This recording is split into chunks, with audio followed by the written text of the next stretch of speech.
Qu'est-ce qu'un spectacle sans public? Un spectacle sans public, c'est un peu triste. Bien, premièrement, c'est pas mal tranquille, j'imagine. Ce serait d'avoir une culture puis en faire absolument rien.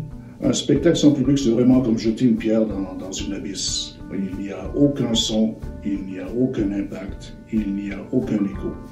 Le public doit vraiment faire partie du spectacle.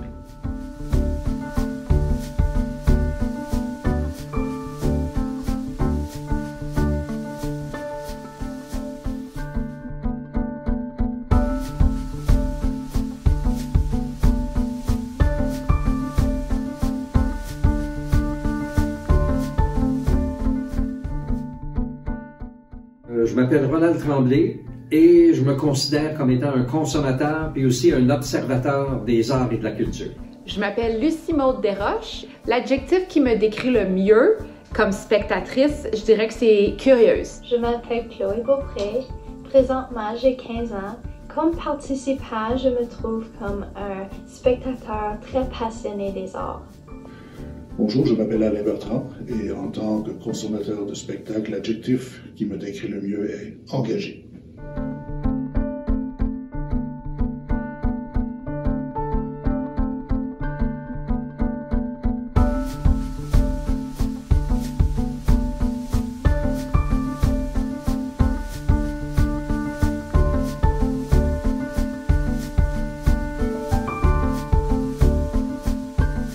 Incontestablement, le spectacle de Daniel Bélanger dans le cadre du Festival Edmonton Chante en 2018.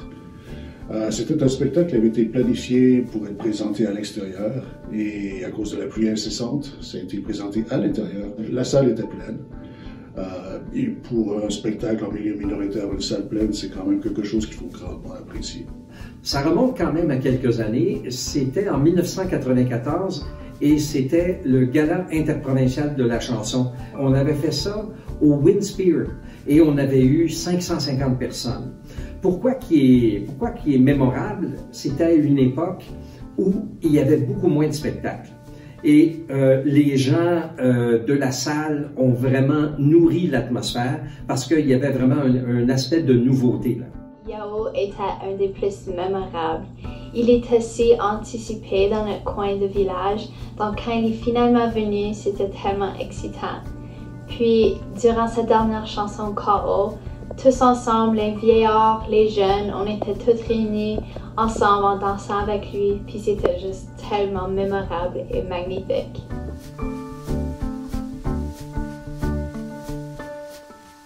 La diffusion, c'est le produit et le diffuseur, ben, c'est l'organisme qui me donne accès à ce produit culturel.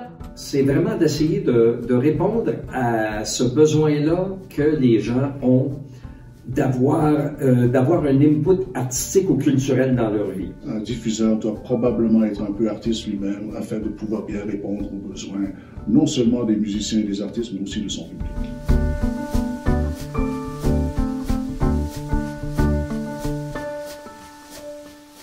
Ah ben, je sais que ça prend énormément de temps développer un spectacle musical, de théâtre ou de danse. Ce que je sais par exemple, c'est que peu importe le temps qu'on met dans ces productions-là, la passion est incroyable, l'intensité c'est essentiel. Et les artistes, ils mettent vraiment tout leur cœur, toute leur intensité. Ça, c'est un beau cadeau, je trouve, que je reçois quand j'ai l'occasion d'aller voir un spectacle. Le spectacle, là, il faut multiplier le nombre d'heures par le nombre de personnes. Donc, si un spectacle est 2 heures, mais que tu as 10 personnes qui travaillent dessus, 50 heures chacun, bien à ce moment-là, ça devient 500 heures. Il faut tenir compte, évidemment, du choix de salle, la définition du public, la publicité, le marketing qui va avec. Et cela ne tient pas compte du tout du temps que les artistes eux-mêmes ont passé à travers leurs répétitions, etc., l'achat d'équipements, l'achat d'instruments, etc., trouver les musiciens qui doivent les accompagner, etc. C'est énorme. Pour un spectacle de 2 heures, il faut absolument calculer des semaines et des semaines de préparation. De continuer à faire vivre notre culture francophone et supporter nos artistes locaux.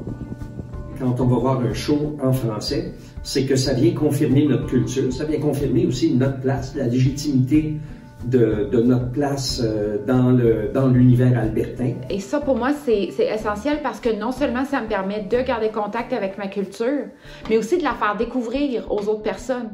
C'est un bonus extraordinaire d'avoir la possibilité d'amener tous mes amis anglophones qui sont pas francophones, mais de leur montrer « Hey, regardez, ça c'est moi, c'est ma culture, c'est ma langue, venez ». Lorsque je vais voir un spectacle francophone, je sais que j'appuie une industrie dans un secteur linguistique minoritaire où ce n'est pas toujours facile de gagner sa vie. Mais c'est aussi un devoir interne, intime, de devoir supporter les créateurs, les initiateurs de culture.